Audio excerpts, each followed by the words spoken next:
And welcome everyone. I'm very glad to see that over 100 of you are joining this session. My name is Laura Batalla and I'm Ashoka, Hello Europe Migration Policy Representative in Brussels.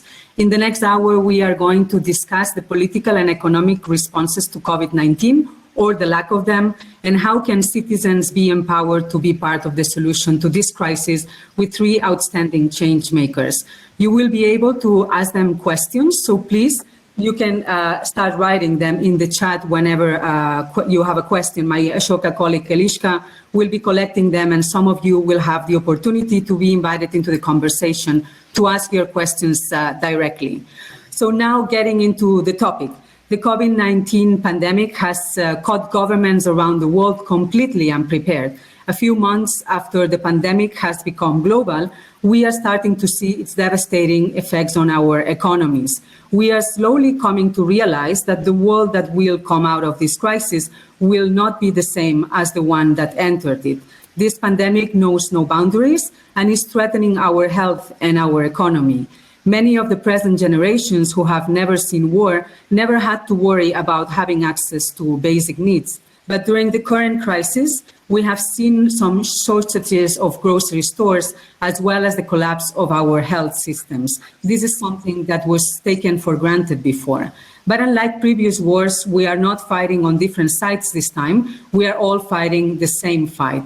However, a coordinated global response has been lacking so far, and where governments have failed, citizens have acted. Millions have volunteered to help in whatever way they can during this crisis, be it by shopping for an elderly neighbor or stitching face masks. Once again, we have showed that we are at our best when we show solidarity and take collective action. This crisis has also revealed the devastating consequences that restrictive economic policies of the past have had in our societies and the impact of globalization on developing countries. Too many people were already struggling before this crisis even began, and now millions more face an uncertain future, having lost their jobs or businesses. This is why, rather than returning to the old normal, this crisis should serve as an opportunity to address the roots of inequality and poverty and make governance more inclusive, democratic, and social. This is what our Ashoka Fellows in our panel today are doing, whether it is by taking an active role in lobbying governments, supporting indebted citizens, or starting new ventures. They all believe citizen empowerment will be key in defining the world after COVID-19. Let me introduce them to you.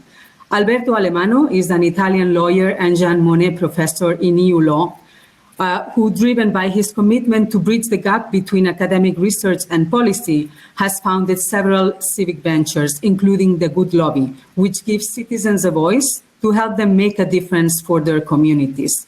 Radek Halp took a turn from his career path in order to fight inequality.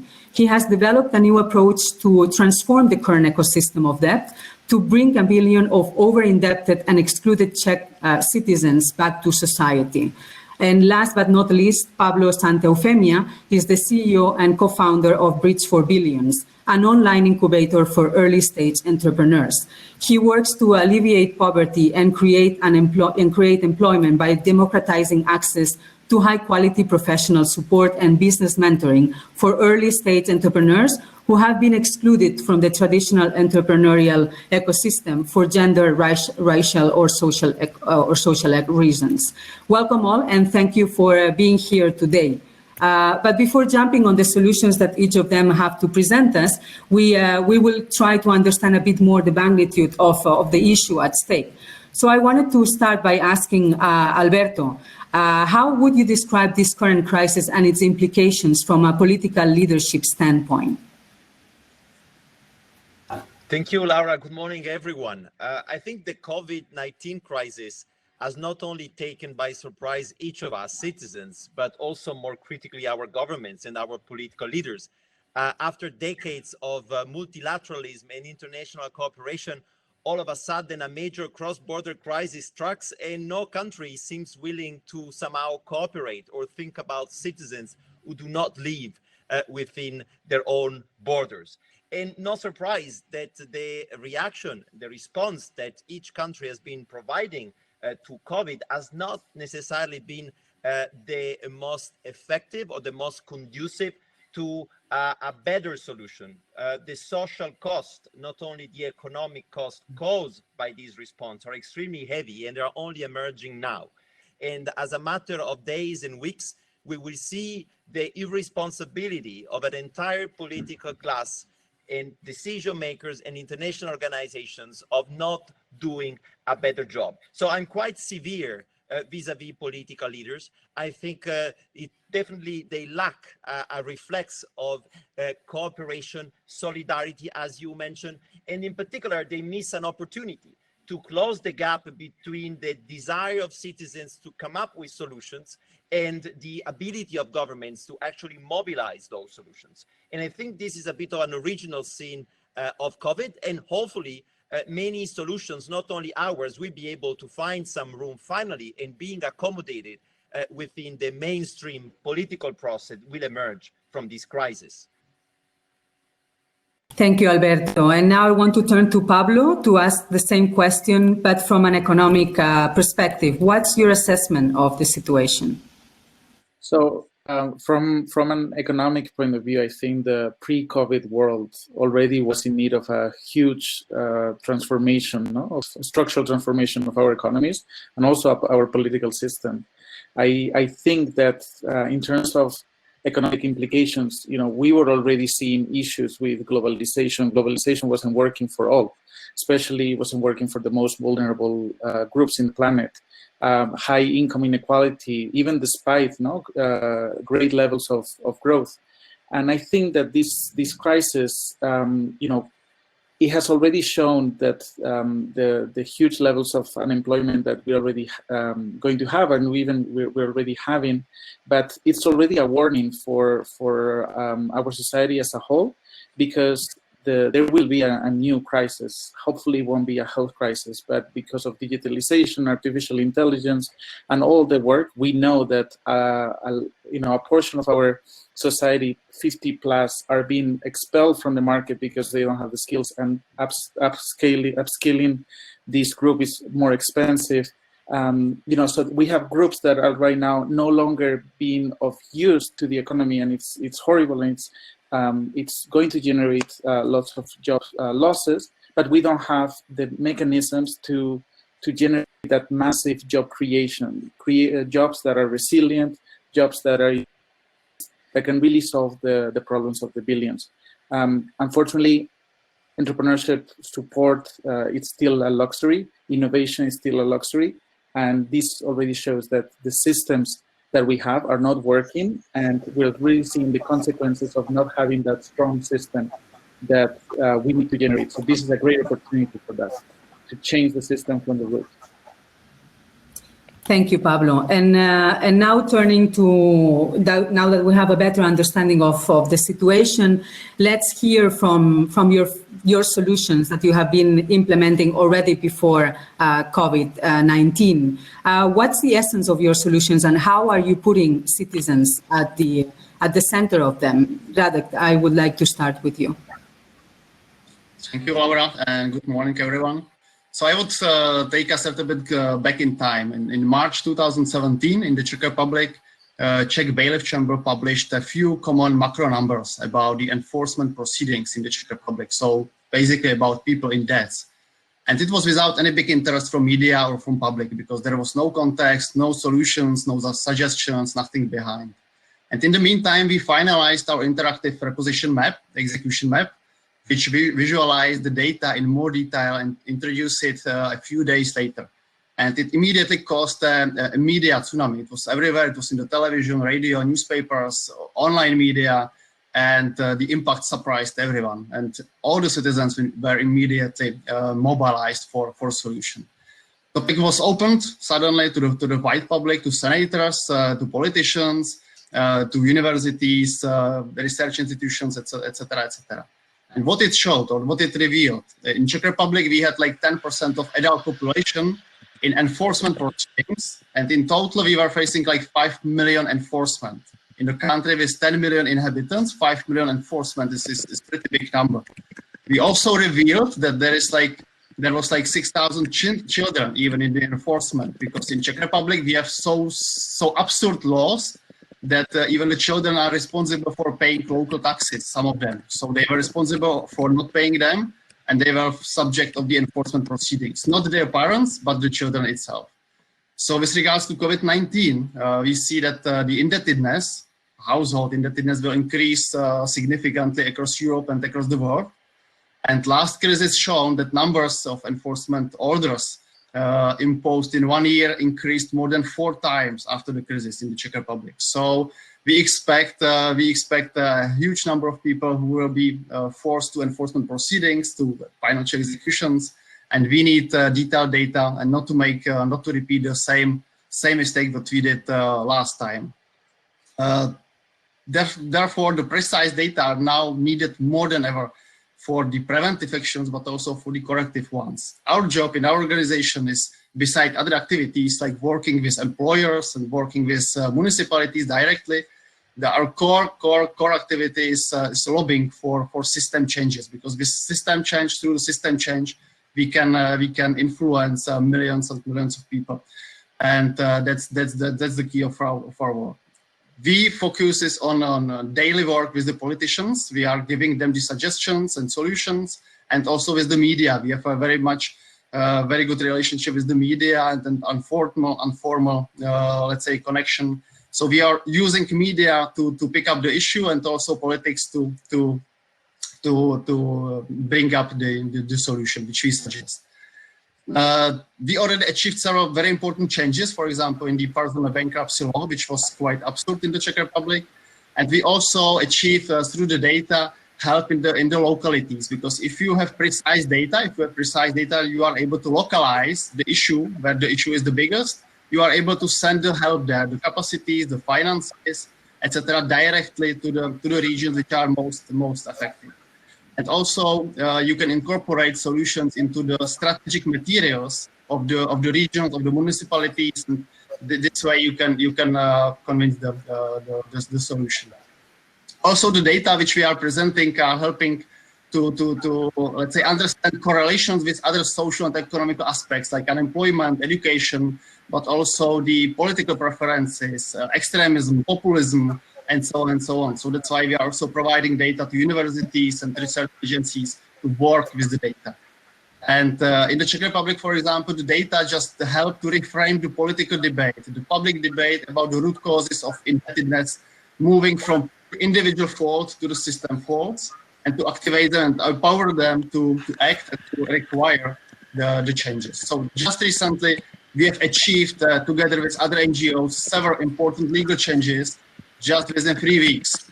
3 weeks during the COVID time, we come up with the solutions, quick solutions, and in 3 weeks, it was the whole legal process was finalized until the signature of the president, and now they are already applied. So everything is possible even in this short period of time.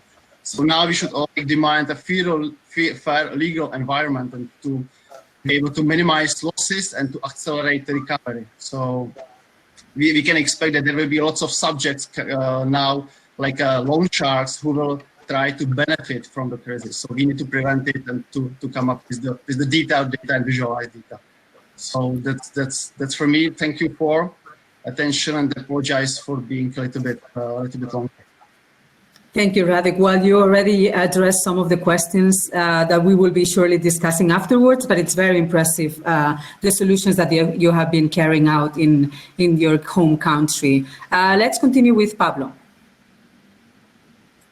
So Bridge for Billions, it's a digital ecosystem, a network of entrepreneurship programs. We've been working with several partners, with organizations such as corporates, foundations, universities, governments, and our mission is to democratize access to entrepreneurship support. The reality of, and this is already, it happened before COVID, happened during COVID, and unfortunately, it's happening during the reopening, which is most of the entrepreneurs that have access to training, to mentors in the initial phases, they tend to be the same ones, tend to be white males with access to finance, with access to networks.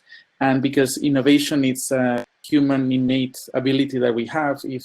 the ecosystems are only supporting entrepreneurs and in these phases, in these groups, then we're generating innovations for people similar to them. So what we are doing to, particularly for COVID, I will speak in a second, but the main goal for us is to enable current programs, current organizations that already have ongoing programs to keep supporting them during COVID. Thank you, Pablo. And lastly, Alberto. Well, I would like to ask a question to all of those following us, which is the following. How many of you feel somehow powerless today vis-a-vis what governments are preparing and concocting to us vis-a-vis this crisis? I guess many of you feel this situation or feeling of powerlessness even greater today than a few weeks ago. And this is exactly the kind of situation we are trying to address with the Good Lobby, an organization that tried to demystify and democratize access to power by enabling anyone to borrow the very same techniques and methods that any multinational corporation has been using over time to influence government. And I could not imagine a better time to have more citizens, more citizen groups, NGOs, social entrepreneurs to embrace lobbying and advocacy as the privileged tool to convey to policymakers which are the real instances on the ground. If you think about what happened over the last few weeks, is somehow unprecedented. Civil society has been entirely silent. Citizens had no opportunity to even talk to their policymakers who were taking such an unprecedented measures, draconian measures, restricting our freedom of movement and having deep, long-standing effect on our own well-being. Well, I think this situation is no longer tenable, as demonstrated by the growing demand or contestation around these policy measures, which are costing not only a lot of livelihoods in terms of economic effects, but also social effects that are going to be there for long and even make worse major inequalities. So we need to somehow organize. What the Good Lobby has been doing in the context of the pandemic has been to launch a campaign which inspire and allow many other organizations, not only citizens, signing up our campaign and then forgetting about this, about ideas, approaches, techniques that might push their policymakers in their own countries, in their own cities, all across the European Union and beyond, on what are the expectations of society. So for instance, a couple of weeks ago, we organized a tweet bomb, prepare text that were kind of ready-made, that everybody would have been able to copy-paste with a couple of clicks and send it directly to their ministries of health, asking them to coordinate their answers. Now we're doing the same vis-a-vis the Schengen space, because there are so many borders re-emerging in Europe and people are no longer able to cross around. So we are planning to do the same. And now, finally, we can say over the last 24 hours, there's been a major breakthrough. We see France, time since the beginning of the crisis, seem to agree not only on a rescue package, but also to say, well, we need to make a step further in European integration, because we feel that most citizens expect us, political leaders, to actually deliver a more coordinated approach. And for this, we need to talk and to work together instead of each of us going into his own corner. So there is hope that we, as the Good Lobby, also contributed with many other organizations to mounting pressure on policymakers to think a bit bigger and to address concerns which are already real on the ground, even though they are not immediately observable to policymakers. Thank you, Alberto. And let me follow up on what you were just saying, because that's how I wanted to kickstart the conversation by speaking about the initiatives that you have been taking to respond to this lack of coordination. You mentioned already these two campaigns in the field of health and the Schengen zone. But in the future, now that we are discussing more and more European integration and the leaders, with every crisis, we find an opportunity to dig a little deeper into that. How do you see, the place of citizens in this new debate about the future of Europe, and what are you doing to empower them, to put them at the center of it? COVID-19 is not only a sanitary and financial crisis, it's also a largely overlooked democratic crisis, as I've been trying to convey to you. We need to start investing into our democracies. That's exactly what we haven't done. We are not resilient enough to those kind of major transformation in our societies because the citizens are not connected to their policymakers. But if you think about it, political leaders need citizens as much as citizens need policy leaders. And that's the reason we claim that voting every few years is no longer enough. There is an citizens to be informed and to participate in the space between elections and also beyond elections. So we need democratic innovations. One of them is called citizen lobbying, the possibility of citizens to monitor what political leaders do and share ideas, solutions that all of us within the Ashoka community are trying to contribute, making sure that we engage with government and we make a difference. But citizens lobbying is not the only democratic innovation. There are many others that we are also promoting, like citizens assemblies, allowing citizens who are randomly selected, so people who come from life, to consult this on major process. We're going to, in order to realign our society, major gap, we're not going to, the major are at the very bottom face today, like it is, but also police page today are of socioeconomic. Understandable because processes. This is a major I think we're all losing. necessary, and for the political leaders who are interested in listening to this. Alberto, thank you. We have been experiencing some problems with your camera and sound. I don't know, we've been losing you for a few seconds, so maybe you can refresh while we continue the conversation, but just that you are aware that we lost you for some moments. Thank you. And let me now turn to Radek to explore a bit more the economic impact of this crisis, because many people will come out of it more indebted than before. And you already mentioned that we need to address the mistakes of the past in order not to repeat them and to put people at the core of this recovery plan. So how are you doing this, or how would you do it if you would have a chance to shape this future plan? So I think the negative implications are pretty clear, like social, economic, political. We can see the risk of society polarization, rise of extremism. We can see the rise of populism, maybe the EU skepticism, etc., etc. So even the impacts on the regions within one country will be quite drastic, because it will make a big differences between, or even bigger differences even between the poor and rich regions.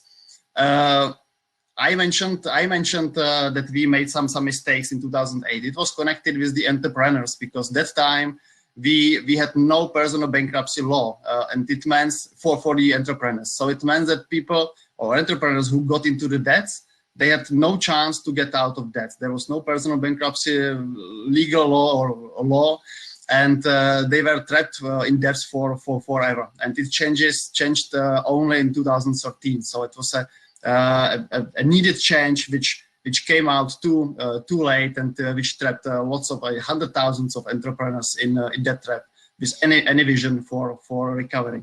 So we don't need to, we can't repeat this, and we should now be more focused on preventive actions to avoid job losses. And for those who will not be able to pay debts, there should be some, let's say, recovery plan for them to be able to go back to the economy. Or if people will go bankrupt, there must be in all countries let's say suitable bankruptcy plan, or personal bankruptcy plan, so that people get back into the economy as soon as possible.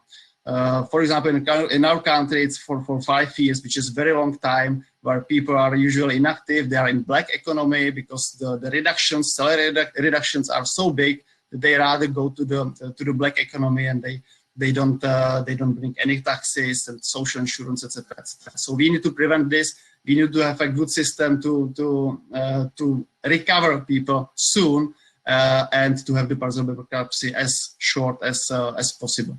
We should more involve municipalities and employers into the solution, because municipalities are the ones where the issue is the biggest, because people live somewhere, and if you have lots of people in debt on a municipality level, of course, it impacts all other people who are not yet in the debts. For example, local entrepreneurs, local economy, because if you have lots of people in debt, there is no demand for services and products. So even the local economy is struggling, and the best entrepreneurs are leaving the regions. So municipalities can do lots of things towards the prevention, corrective actions. And also we should involve more employers, because employers are a very good channel to tackle the issue of over-indebtedness, because they have lots of information about the employees.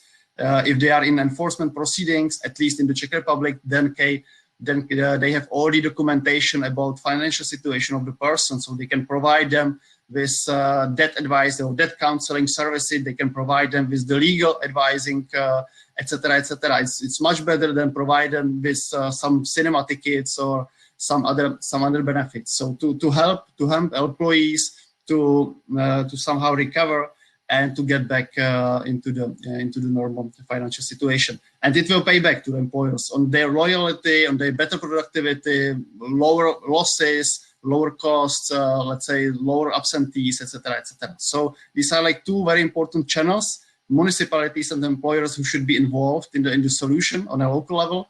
And then, of course, we need to set up a good and fair legal system to be able to tackle the issue on the local level. Thank you very much, Radek. And now let's turn to Pablo. You already mentioned during introduction that we all know that unemployment rates are jumping around the world, and we are predicted to face one of the worst economic recessions since the Great Depression of the 1930s. So what are these systemic changes that you are applying in your ecosystem to create employment during and after the COVID-19 pandemic? So I think even before I say what we do, I think it's important to emphasize what type of employment we need to generate. If we focus on the employment and the jobs that due to a potential new crisis are going to be vanished, like it happened in this one, then we also have a problem. So in a sense, we cannot put a Band-Aid, and we really need to focus on jobs that are resilient, jobs that are innovation-based. The way we are tackling this problem, we actually went back to our mission, democratizing access to entrepreneurship support and innovation. And one of the first things we did is we said, there are lots of innovators around the world that have solutions for humanity during these critical times. So we launched the LEAP Solution for Humanity cohort for entrepreneurs that already have these types of solutions. It was quite successful to the point where we had to do 2 cohorts. Close to 40 innovators from around the world have already gone through this program. And also one of the things we decided to do is, okay, this is during COVID, but what's going to happen? What are those innovations, that can help us reimagine a better society post-COVID? So that's when we launched this 3rd cohort. This is just the things that we do. We develop entrepreneurship programs for early stage entrepreneurs. But on the other hand, as an ecosystem actor, what we said is we have a competitive advantage being very, very strong with the online component. So we open our ecosystem to any organization, incubator, accelerator, university program that because of COVID either had to postpone or cancel. Again, this is only showing the weak ecosystems that we already have, the very non-resilient program organizations that we have, which is a problem, but it's a problem now, but it was a problem 3-6 months before. And then in the last part, which I think is very critical, is when we think about the entrepreneurship ecosystems, we think investors, governments, universities, and corporates, and they're all collaborating together to support the development of enterprises. And if we think of one, for example, in particular in Spain, the university, it's definitely failing at contributing in job generation.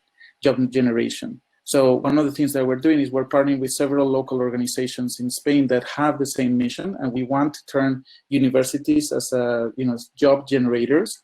And as I said earlier, not any resilient jobs, innovation-based jobs that can sustain a future crisis. And it's only when we are working together that we will be able to really make an ecosystem that works for all and not for the very privileged ones, which is unfortunately what has been happening. The levels of unemployment are huge. For sure, lots of jobs have been lost, but it's not only about how can we put those people back into jobs, but also working on the creation of jobs. How can we create new jobs that will last, that will last any crisis? And I think that's the way. We need to balance both the demand and the supply in the market of the labor market. Otherwise, we will be back in the same issue in a few years, unfortunately. It's indeed about reflecting in the past and trying to come out of this crisis with a better system in many ways. And I wanted to turn back now to Alberto, now that he's back, about the political situation. I mean, as many citizens, we've discussed this already in a way, have been left out from this political and economic response, and this might increase in the future, or we are already seeing it in a way, populism and Euroscepticism. So I wanted to pick your brain about how do you see the future of politics and global cooperation and possibly Europe's role in the world. How optimistic are you that we are going to become stronger out of this crisis, or politically, but also having a more democratic European Union? Are you any optimistic?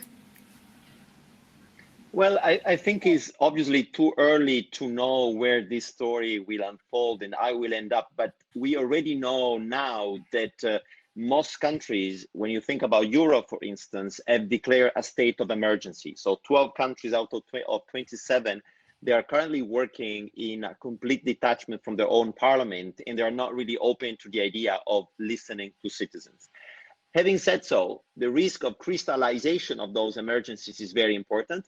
But we see also an increasing growing demand by citizens to actually being able to play a role in such a process. This is true at the local level, but is also true at the national and European level. So over the last few hours, we have received some positive signal, not only from political leaders, but also from some important dynamics that there are so-called Conference on the Future of Europe, which would be a major supposedly democratic exercise that will be providing for the first time the opportunity for citizens who will be randomly selected to be part of the conversation about why we are together and how we can work together. This will be a major experiment that could mainstream previous experiments that have been done across the world, in which be institutionalizing these advisory bodies made of citizens in the way in which decisions are taken. Needless to say, everything is much more complicated at the European level than at the national level, because we need to have to deal with 24 languages. We need to deal with an incredible cultural and socioeconomic diversity, which is extremely difficult to incorporate. However, we are very well situated to do so. There are many organizations who have been experimenting, who have been developing models, and there is a very rich civil society organization, which is also transnational in nature, that want to occupy such a space. So as I tried to mention earlier, we need to invest into democracy. We need to invest into the methods and tools that will allow us to not only experiment, but also institutionalize those processes, which are so much needed and demanded in this historical moment. So let me close with an optimistic note on your question, Laura, by saying that I'm quite hopeful that this moment of uncertainty will increase the window of opportunity for citizens and citizens organizations to get the ear of policymakers who suddenly are more lost than ever, and they need those solutions. So these solutions which have been floating around, like citizens assembly, citizen lobbying, and many other democratic ideas coming from the civic tech space, will find some room, or at least some possible way to be accommodated and to win space and social support. That's my hope, at least. That's optimistic enough, I would say, and I would like to hear from Pablo to see whether he sees any optimism in trying to, if this crisis will serve as well, to have a different look at those developing countries. I know that you have a lot of experience in many of those countries, and there's a growing concern that this pandemic is gonna hit particularly hard the global south. So do you see this as an opportunity to reduce in the long term inequalities and poverty, or will this only increase even more the divide between the developing and developed world? Well, so Bridge for Billions has supported close to 1,200 entrepreneurs from 67 countries, and now when we look internally to those entrepreneurs, what we see is what is obvious, not that crisis, whenever they hit the most vulnerable the hardest. These are low-income entrepreneurs that are operating in weak ecosystems that basically do not have access to these, mattresses that they can fall onto if something goes wrong, like in this situation. Is it an opportunity? Well, kind of in line with what Alberto was saying, in crisis situations is when we go back to what's important. We go back to challenging and thinking about what do we need to change. So there are many things that needed to be changed in terms of inequality and access to markets, especially in the global south. The thing that I can say from our part, we think that technology can be the great enabler for leapfrogging that development that especially the global south needs, but that's not enough. We definitely as in each country, we look at the entrepreneurship ecosystems, and once again, this is not only a problem of the south. This is also happening in the north. We are generating these ecosystems that are working very isolated. The strong actors are the ones that lead, and instead of creating ecosystems, we are generating ecosystems where the big actor is the one that makes, and controls, and it's not democratizing access to this support, and is the one that is, pushing for this dialogue. The situation that we have right now, it's so critical that a lot of different organizations are fed up and they say enough is enough. We need to change the way that our ecosystems are operating. We need to focus on on what's important, and what's important is generating jobs. It's creating solutions to the to the problems of the billions and not the problems of the billionaires or a small minority. And so, is there an opportunity? Yes. Do we have more challenges than before? For sure. I do think we have tools that we could, that can enable us to leapfrog, but it's not one actor that can do it alone. We really, use the proverb of, if you want to go fast, you go alone. If you want to go farther, you go together. And I think entrepreneurship ecosystems, this is really the reality when there are so many, intricate problems that you cannot really solve one only. So I'm hopeful because I think this crisis, again, it's helping us to focus on purpose. It's helping us to focus on what's important. But it is really now where we need to ask politicians, we need to ask institutions to focus on what's important for everyone. Pablo, I think that realization is already important enough, and I like your rephrasing of ecosystems into ecosystems. I think it reflects very well how we are seeing the world nowadays. And let me finish with Radek. I was very impressed with how you have been managing to achieve system change at home. And I wanted to ask you a quite ambitious question. You mentioned the need about having fair legal systems and a fair debt system as well in place in order to face these inequalities, not only at home, but also around the world. So if you could start from scratch after this crisis, how would you reinvent this system? So maybe I would start reacting to Attila mentioned in the chat room. He's mentioning that, and that was very good remark, that the insolvency now is for 3 years for entrepreneurs, and all EU countries should implement it as long as I know in July 2021 as latest. Which is true, which is great initiative, and it helped us a lot. And now we are discussing the implementation in the Czech Republic too. The only issue is that this is valid only for entrepreneurs, not for consumers. So we are now pushing for and expanding this 3 years insolvency also for the consumers, not only for entrepreneurs.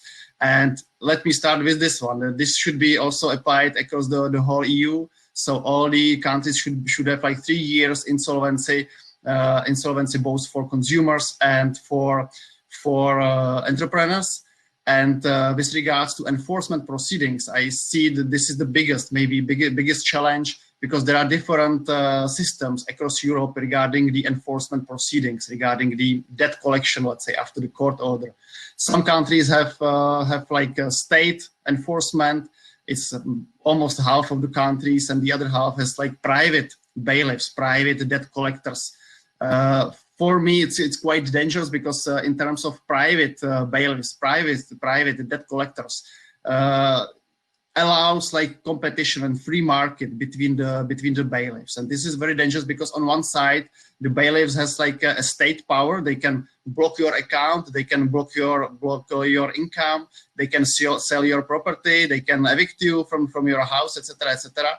And on the other hand, they are entrepreneurs, so they are competing between each other. So it's very, very drastic system, which creates lots of problems.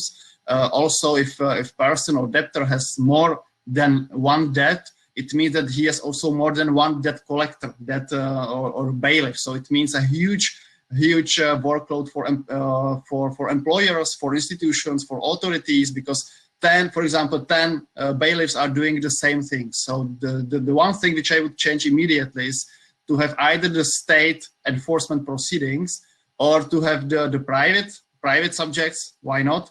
But to avoid the free market there, because the free market in the let's say debt collection doesn't make any sense, and it creates much more issues and risks than advantages. So this is also the most important part which we are doing now, what we are lobbying now, and it's the most difficult one, because there is a huge mafia behind, and we are talking about billions and billions of Czech crowns, which would be taken out from big institutions, big creditors, big execution companies, and big lawyers companies. So this is something which is very difficult to change, but this is something what I would pick up as the most important part.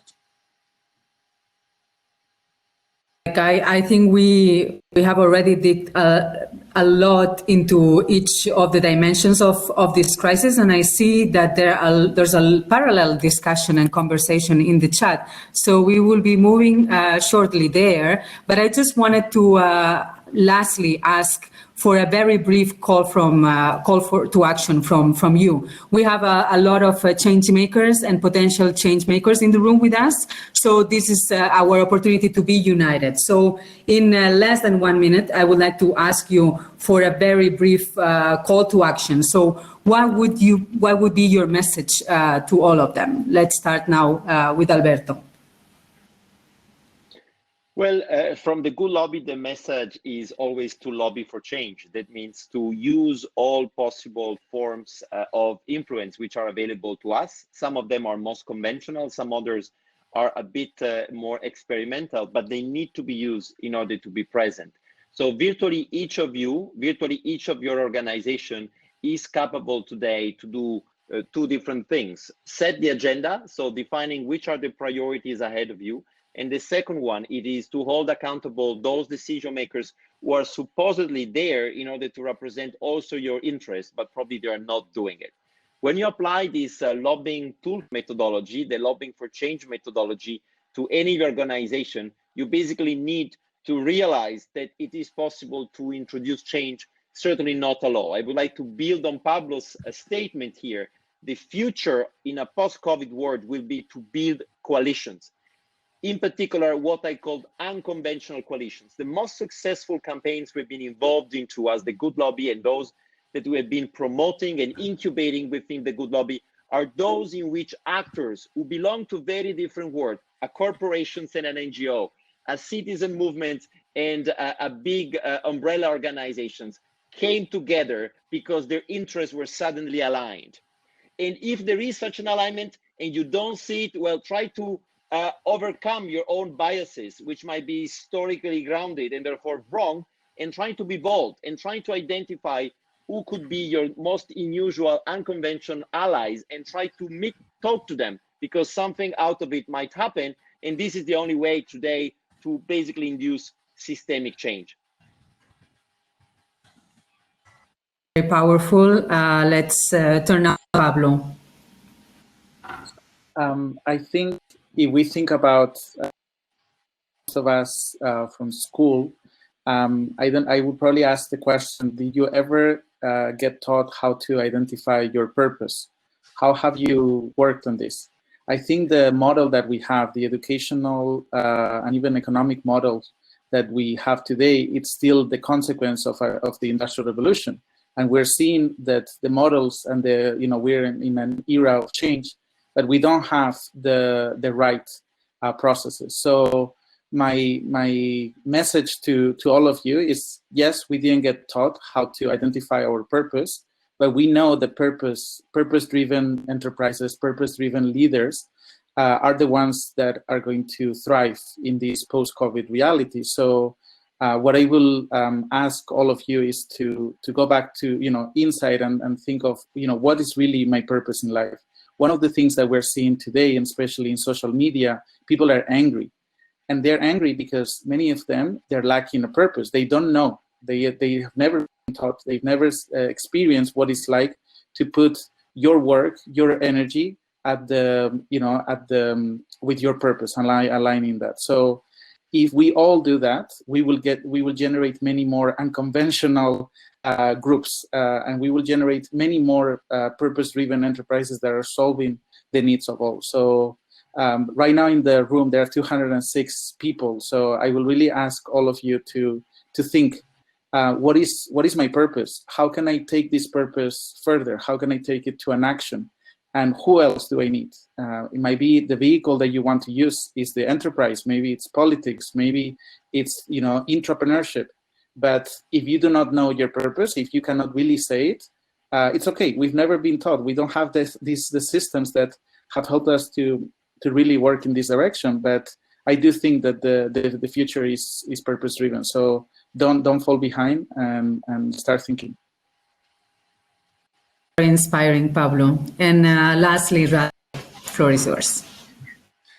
Try to be as short as possible because I see that we don't have enough time for questions. So for me, it's easy. In terms of indebtedness, you should all understand that the problems of indebted people are not only their problem, but it's the problem of the whole society. Because people who are indebted are usually pushed to the corner, they are frustrated, and they are more vulnerable to the external factors like fake news, populism, extremism, EU skepticism, etc., etc. So the more people are indebted, the higher chance that the populists and extremists will have a good base for operations. So let's go through the data, required data, demand data, detailed data, so that you can see what's the situation in your country, in your regions, and personalize the data, because that was the success of the map, that we personalized the data, and the problem got its face. Because if you show just one number, that in Czech Republic is 1 million people over indebted, it's one number, a macro number, and it doesn't touch you too much. But if I say that in your particular town or city or village, there is like 30% of people over indebted and they owe, for example, 2 billions, it touches you much more, and suddenly people start to look for other informations and to start to look for solutions. So personalize the data, require the data as much as possible on the level of the local municipalities, and understand that indebted people or problems of the indebted people are problems of the whole society. So now it's the time to turn to our audience. So Eliška, I give the floor to you. Thank you, Laura. There has been a lot of questions. Thank you very much for that. I will invite first Daniel Hires to ask his question. I'm just getting him on the screen now, and I hope that he is ready to ask it. Hi, Hello. good morning. Thank you very much. So I was wondering, so there's this argument that this Overton window of what is politically possible to what is very extreme and unthinkable is currently stretching in this COVID crisis. And I'm wondering if any of you have some previously inconceivable radical demands that you think now are more open or more possible to become short-term policy in the next, let's say, 2, 3, 5 years. And how much do we go for those radical demands? I think just thinking in terms of Europe, I mean, should we go for more collaboration, or should we, say it's time for a United States of Europe? Should we talk about, okay, how can we help people deal with debt? Or should we go for something like, no, we need radical debt jubilees on a massive scale? Should we just empower social entrepreneurs, or should we help people in general, like mostly focus on purpose-driven outcomes in their life? I'd be curious to hear from all of you. Okay. Due to the time restraints, I would just ask one of you to take the question and reply. Thank you very much, Daniel. Alberto, please. Wonderful question, Daniel. I think is very spot on to ask what kind of radical ideas which have been circulating over the last few years and perhaps months suddenly will become mainstream. And I see this happening already. UBI, Universal Basic Income, fair taxation are happening now. I mean, you have political parties on the center and the right, not the left, who are saying, well, these might be good ideas. You have a Spanish proposal on the table from a sort of UBI similar to the Italian one, probably a bit improved. All this is happening. What does this mean for Europe? It means that not only the national level, but also the EU level, and you think about the declaration made by Angela Merkel yesterday when she said the nation state has no future, is exactly an indication of the Overton window opening very wide. But the question would be how we as social entrepreneurs, citizens, and activists, we can keep the pressure to make those radical ideas being institutionalized, because it won't happen alone. So in a way, the major mistake we could make is to give up now and to say, okay, the nation state is over, it's going to be the United States of Europe. No, this is going to be an incremental space, an incremental process in which we need all to play a role without giving up. And I think this is the major takeaway for me from the actual situation of major acceleration in history prompted by this crisis. Thank you very much, Daniel and Alberto. I think it's time for one more question. I will invite Arkana Sinha from India to join us right now. And I will just pass the word to her once we have her in.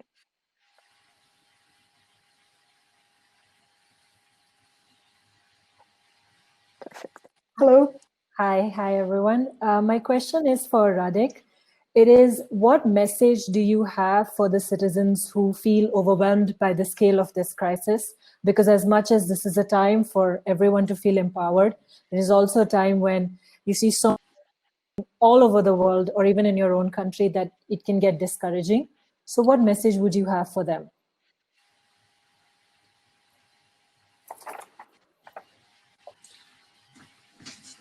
The message would be to empower them. So it means the people, especially the Czech Republic, the most issue is that people are shy to solve the issue. If they are indebted, they don't go for any help in time, and then they go for help only if it's too late. So I would empower them to ask for help. Don't be shy.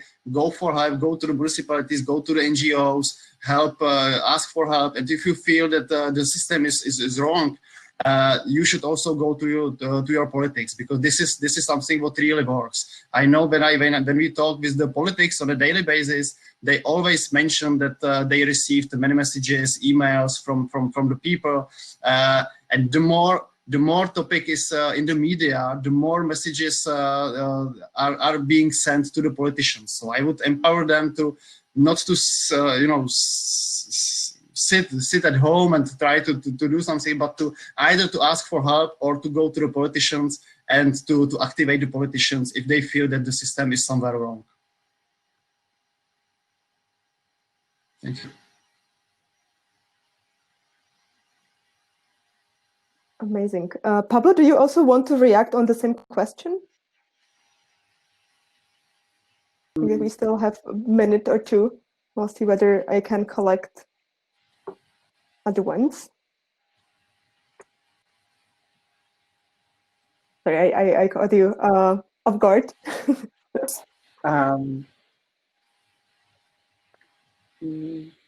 So I'm trying to think. Probably I will pass. Yeah. Okay. Maybe if you can rephrase it, because I didn't get it at the beginning. I'm so sorry. I can. Sure. I can repeat it. My name's Archana. I'm from India, and I was saying that what is the message that you would have for citizens who feel overwhelmed by the scale of this crisis? Because when you see how it's affecting your own country and other countries all over the world, you can feel quite discouraged, as much as you realize that this is also your time to step up and take action. So what message would you have for such citizens? Well, if there is one message, I will say that I believe that we need to understand that we need strong leaders. In moments of crisis, it's really where we differentiate a manager from a leader. And once again, if we think back about the system, the educational system that we've had, very heavily influenced by the Industrial Revolution or created for it, we are generating managers. We don't need managers, we need leaders. And so in a sense, my main recommendation is, step up by acting as a leader. And a leader doesn't mean being a political leader or being, the CEO of a company. Actually, it means focusing on what's important, focusing on, taking those outcomes to fruition, to make sure, that your purpose is achieved. Leaders don't act alone. Leaders go hand in hand with others, and that's kind of the power of leadership, is to rally around an objective. So I do think we have the power of a leader. Definitely, it is hard, it's painful, it's uncomfortable, but we need to practice. And I think if we really all get into this change making, Ashoka calls it, ability, I think the world will move faster and will move in a better direction. But I do understand that it is definitely a responsibility. Perfect. Thank you very much, both Pablo and Ashana. There is much more questions in the chat. Those that weren't asked, please get in touch with our speakers even after or on LinkedIn. Just reach out. Use the expo as well. And I will just pass the word back to Laura to wrap up the session. Thank you very much. Unfortunately, we have run out of time. We have less than a minute to go, but I want to thank the speakers for a really inspiring panel, and my colleague Eliška for having managed the chat and bringing in the amazing questions from the audience. I was now reading some of the comments that were left in the chat, and I think that everyone is leaving this room feeling a bit more inspired and empowered. So I think this was the aim of this discussion. We had more than 200 people joining at some point, so I would call it a success, but only the beginning of a very long conversation. So thank you again to all the speakers for your time and insights. And now we are going to be invited to move back to the main stage for our final keynote with Nobel Peace Prize laureate and Ashoka Fellow, Mr. Kailash Satyarthi, starting in 15 minutes. So you will have a short break, and we're going to be meeting all there. But on your way to the main stage, don't forget to check the expo section, where you will find more information about the 3 change makers with us today, but many more. So thank you once again for joining, and hope to see you soon. Goodbye.